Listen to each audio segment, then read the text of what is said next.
పెళ్లి చేసుకుంటానని చెప్పి మహిళను మోసం చేశాడు ఓ ఘనుడు. ఈ ఆసక్తికర సంఘటన ఏలూరు జిల్లా చింతలపూడి మండలంలో వెలుగు చూసింది. చింతలపూడి మండలం ప్రగడవరానికి చెందిన సునీతతో నరసింగపురానికి చెందిన నీలం సాయికి పరిచయం ఏర్పడింది. ఈ క్రమంలో సాయి సునీతను పెళ్లి చేసుకుంటానని నమ్మించాడు. అంతేకాదు సునీత వద్ద నుంచి 10 కాసుల బంగారాన్ని సాయి తీసుకున్నాడు. ఏడాది గడిచిన తర్వాత తన బంగారాన్ని విడిపించి ఇవ్వాలని, పెళ్లి చేసుకోవాలని సునీత సాయిని కోరింది.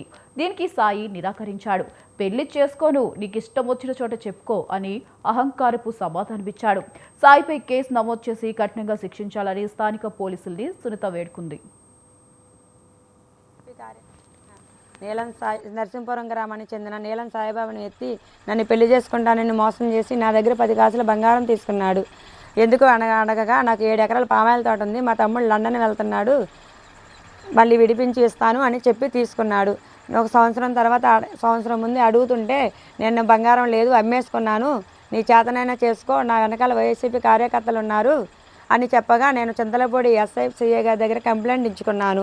వాళ్ళ ముందు నేను తీసుకున్నానని ఒప్పుకున్నాడు. ఏం చేసామని అడిగితే నేను అమ్మేశానని చెప్పాడు. పోలీసు వారు ఎంక్వైరీ చేయగా పసుమూర్తి నరసింహమూర్తి గారి దగ్గర అమ్మాను అని చెప్పాడు. నేను కొనుక్కున్నాను, మీరు ఎందుకు కొనుక్కున్నాను అని అడగగా వాళ్ళ అమ్మగారు నీలం సాయిబాబా వచ్చి అమ్మారు, అందుకే నేను కొనుక్కున్నాను అని చెప్పాడు. తీసుకోమని అడిగితే నేను పెళ్లి చేసుకోను, నువ్వు నీ దిక్కున్నా కాడ చెప్పుకో అంటున్నాడు.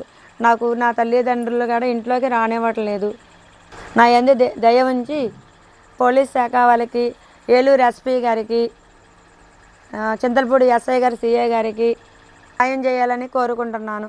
అలాగే నా తల్లిదండ్రులకి తెలిసి ఇంట్లోకి రానివ్వట్లేదు, నన్ను బయటకి